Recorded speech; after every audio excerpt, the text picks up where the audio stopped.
Hey guys, welcome back to my channel. Today I am going to show you guys how I make my Coctel de Camaron. I have all my materials set up right now.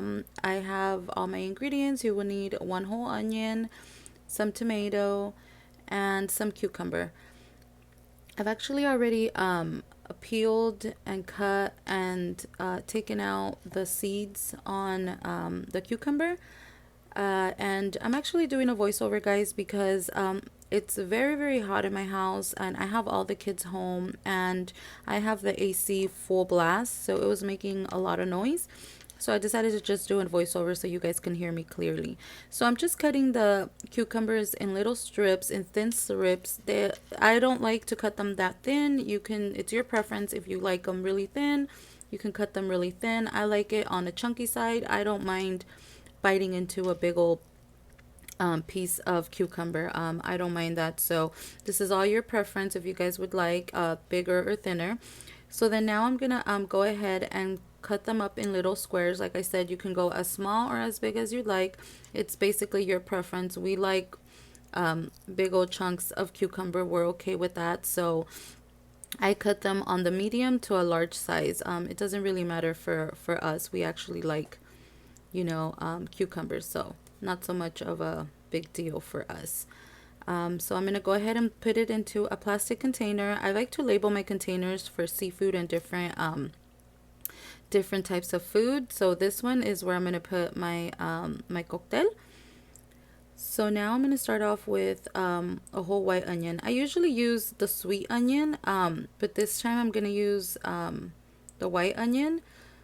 It's actually going to be a lot stronger. A white onion has a stronger taste to it, but I'm going to go ahead and just use white onion this time. So I am going to cut it really, really thin because I don't like to bite into raw onion. So I am going to cut it on the thin side. So what I like to do is, I was crying a little bit, guys, as you guys can see.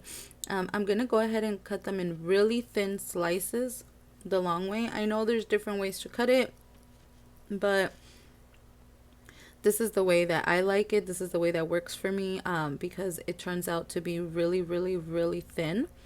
So I like cutting it like this. You can cut it any way that you'd like. Like I said, the size of the vegetables is basically your preference. So if you guys like to bite, if you guys are okay with onion, then you guys can cut them in regular squares. But I don't really like to bite into raw onion that much, so I like to cut them really thin.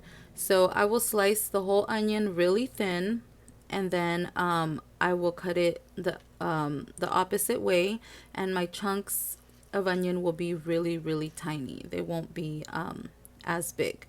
So I'm going to go ahead and show you guys how thin and small the pieces will turn out to be.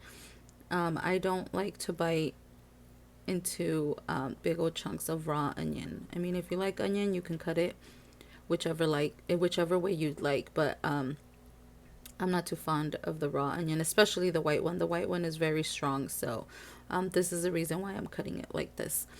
But see how small, little tiny cubes it is. I don't really like big onion. I went ahead and chopped the other slice off camera, and now I just rock my knife back and forth just to make sure that there's no big old chunks left behind. And when that's all done, just double check that everything's good, and then you go ahead and put that in your container. And once that is done, I am going to take my tomato. I actually have some tomato already sliced up from this weekend. I made some guacamole, and I had some tomatoes left over, so I'm going to go ahead and use those before I chop out the other tomato. I do take out the insides of the tomato. I'm not a big fan of the seeds, so I go ahead and remove them. So this is how I remove them, but be careful when you guys are doing that, because I just cut myself earlier trying to cut the cucumber. But I just go ahead and just take the seeds out, and then remove the little juice that the tomatoes make, and then I go ahead and just chop them down into bite-sized pieces. Tomato as well, I don't I don't mind biting into big old chunks, so I will go ahead and just slice it up like I normally do. It doesn't really matter. Doesn't really matter what size I cut the tomato. So I'm just gonna go ahead and cut them down. Like I said, all these vegetables are basically your preference. If you guys like chunky, you guys can do it chunky. If you guys don't like to bite into big old pieces, do them a lot smaller. Tomato and cucumber is really not a big deal at our house. We're okay with that. It's just the onion. So I'm going to go ahead and chop all of that down, and then I'm going to go ahead and add that to the bowl. All of this you can add, chop up ahead of time. Nothing will really happen to the vegetables. Just put them in the container that you're going to use, and then just store them away in the fridge. So what I'm going to do is go ahead and add, mix it up, add some salt and pepper to the container, mix up all the ingredients.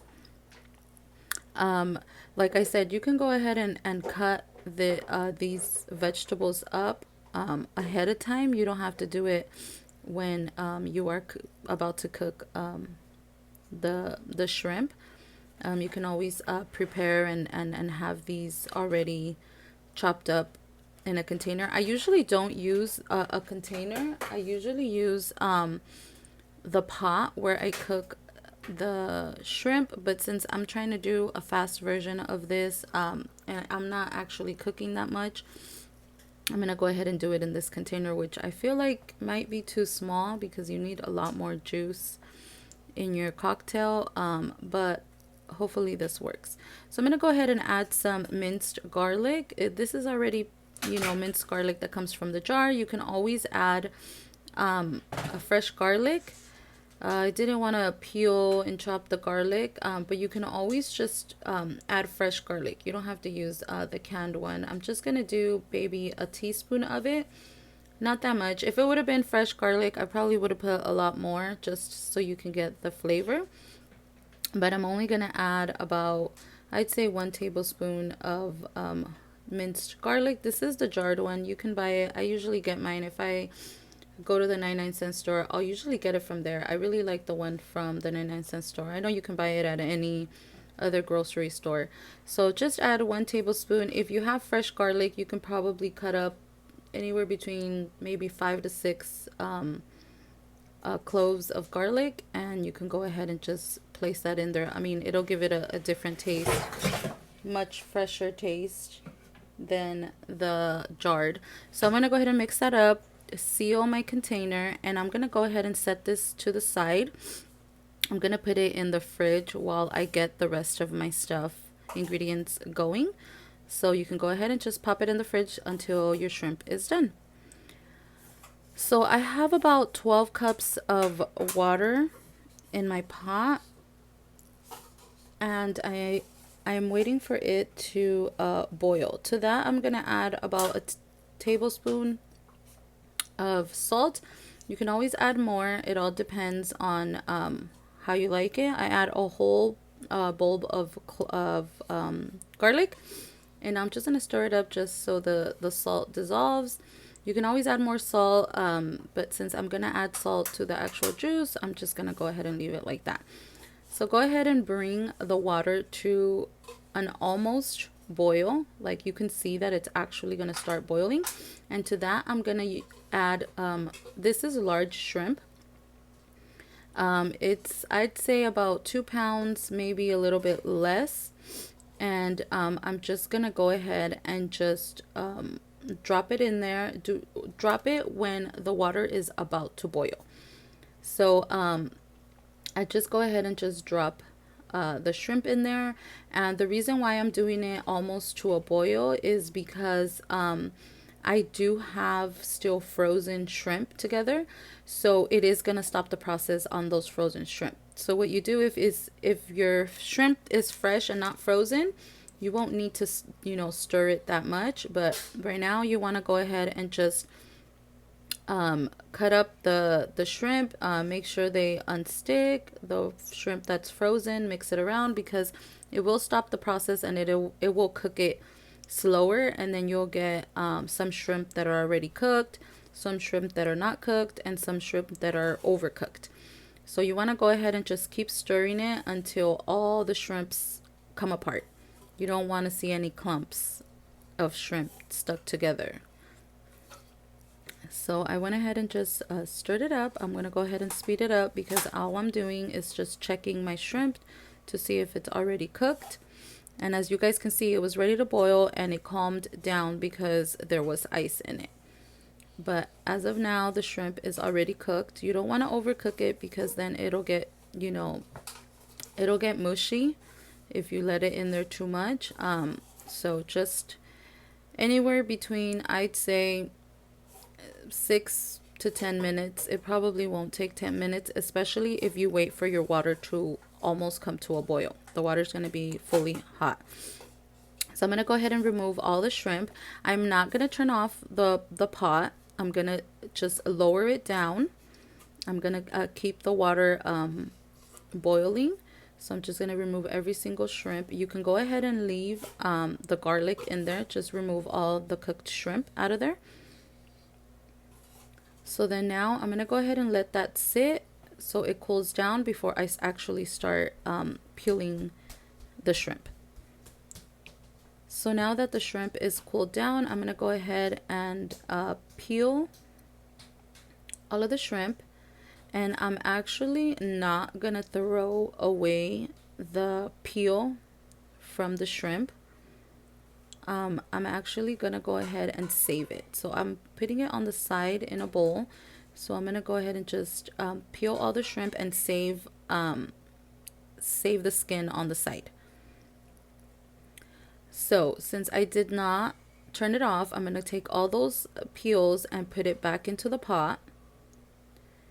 And I am going to let that simmer. I lowered it down to, I'd say, a low. And once that is it, I'm just going to go ahead and cover it and let that set aside. So now that I have peeled and washed my shrimp, I'm going to go ahead and cut them up into pieces. Usually just cut it into 2 pieces. They are really big. If it were up to me, I'd just put the whole shrimp in there like that. My husband doesn't like it. He likes smaller pieces. But if you are using small shrimp or medium shrimp, I wouldn't cut it.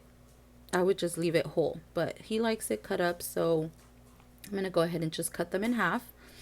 And I'm going to go ahead and add that to the container with all my vegetables. And once all of that is in there, I'm going to go ahead and just mix it up and get it well incorporated with all the other ingredients. You can always add more salt if you want to taste your vegetables or taste your vegetables with your shrimp to see how much salt and pepper is in there. I wait usually till I add the juice to it. So I'm going to go ahead and cover it up because the shrimp is not fully cold. So I'm going to pop it back in the fridge so it's nice and cold. So now once it's cooled down, the shrimp juice, well, the broth, I'm going to go ahead and strain it into that same bowl that I had. I just rinsed it out, and I'm going to take all of that juice and just strain the shells of the shrimp. And this is the juice that I'm going to use for my cocktail. So I'm just going to strain it out. That's why if you do this step, it's going to give the cocktail more flavor because you're double boiling the shrimp, once with the actual shrimp and twice with just the shells. It just gives it a really good flavor, and you won't really need much when you add anything else to your cocktail.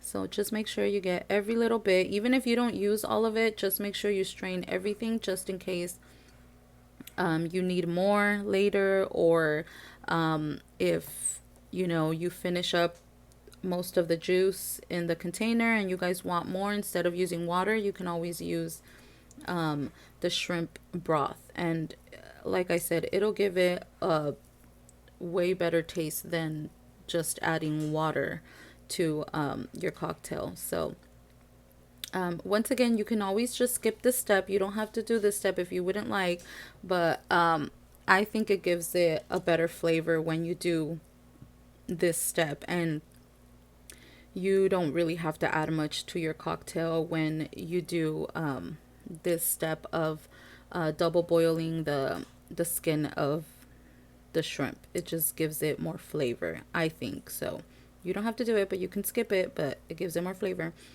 So now that it's cooled down, what I'm going to do is I'm going to take the shrimp broth and I'm going to go ahead and add it to my ingredients.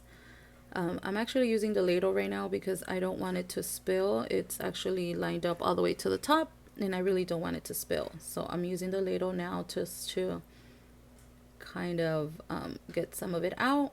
And this bowl does have a little spout that I can pour it into, which is very, very handy. So I'm going to go ahead and pour that. I'm not going to pour it all the way to the top. Like I said, usually I do this in my pot that I boil the shrimp. But since I figured I'm not going to do that much, I'm just going to use a container, which it looks like it might be too small, but we shall see. So I'm just going to mix it around to see how much juice it is. And if I need more, I'm going to go ahead and just pour that in there.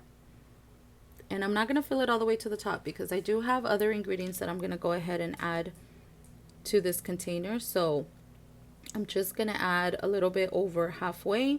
And if I need more, I will go ahead and add more to this container. And if I don't, then it's perfect. So I'm going to go ahead and just mix it around, make sure everything is incorporated.